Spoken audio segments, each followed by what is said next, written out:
You know, when I first started vermicomposting, I made the same mistake most beginners make. I assumed worms could live anywhere. I thought to myself, they eat scraps, they live in the soil, how picky could they be? So I placed my worm bin in a convenient corner of my yard and just walked away, feeling quite confident that decomposition magic would happen on its own. But instead of thriving, my worms seemed downright miserable. Food scraps sat around, stubbornly refusing to break down. The bedding developed some odd smells. Worst of all, I'd occasionally find worms clinging to the lid or trying to escape altogether. It was as if they were telling me, loud and clear, "We hate it here." That's when I realized the shocking truth. Worm bin placement is not optional. It can really mean the difference between a thriving compost factory and a slimy, sluggish failure. The turning point came when I moved my bin. At first, it wasn't even intentional. I just shifted it to a shadier spot simply to get it out of the way. But within weeks, the change was undeniable. Suddenly, food scraps vanished faster. The worms multiplied. The smell disappeared. It was like I had unlocked some secret code, and it all came down to where the bin was sitting. That's when I discovered what I now call the worm Goldilocks Zone, the perfect balance of temperature, light, and airflow that worms crave. So, let's start with temperature. Worms are living creatures, not little compost robots. They can't handle extremes. Above 85 degrees, they stress and die off. Below 50 degrees, they go sluggish and barely process scraps. My first bin was up against a sun-soaked wall, and without realizing it, I had created a slow cooker. Once I moved it to a shaded, consistently cooler spot, the worms became active again. Most people forget that worms hate light. Too much exposure makes them burrow frantically or even abandon the bin. My new placement kept them in comfortable darkness, which allowed them to spread throughout the bedding instead of hiding in clusters. The last, often overlooked factor is airflow. Worms breathe through their skin, which means oxygen matters just as much as moisture. My original corner was cramped and stagnant, and the bin turned stuffy. Relocating it to an airy, sheltered spot gave it the ventilation it needed. Suddenly the bedding stayed fresher, and the worms were more active.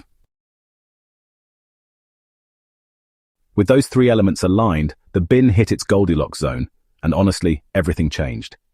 But here's the kicker. Worms are constantly giving us feedback about whether we've nailed their environment. You just have to learn how to read the signs.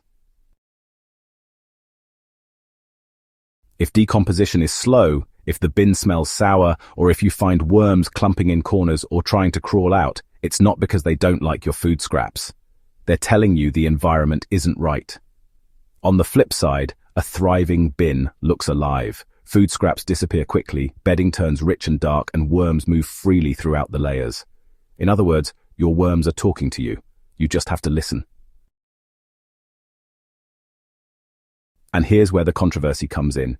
So many vermicomposting guides make it sound like placement doesn't matter.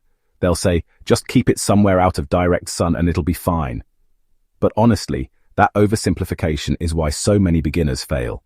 Worms are more sensitive than we think, and ignoring placement is like building a house without thinking about climate.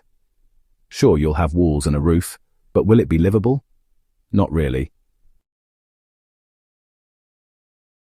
The beauty of vermicomposting is that you don't need to overcomplicate it.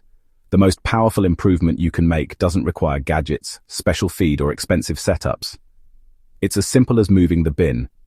Test a garage corner, a shaded patio, or a cool basement. Monitor the results.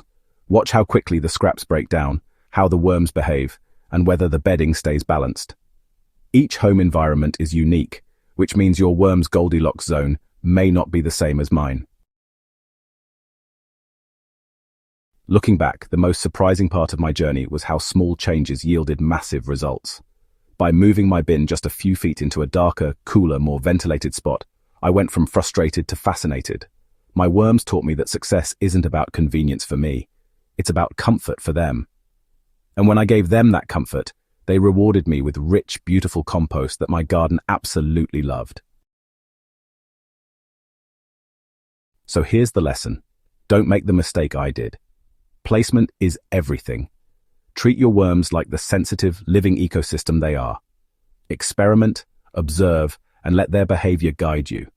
Because when you find that hidden sweet spot, you won't just have a worm bin, you'll have a thriving compost engine that turns scraps into garden gold faster than you ever imagined.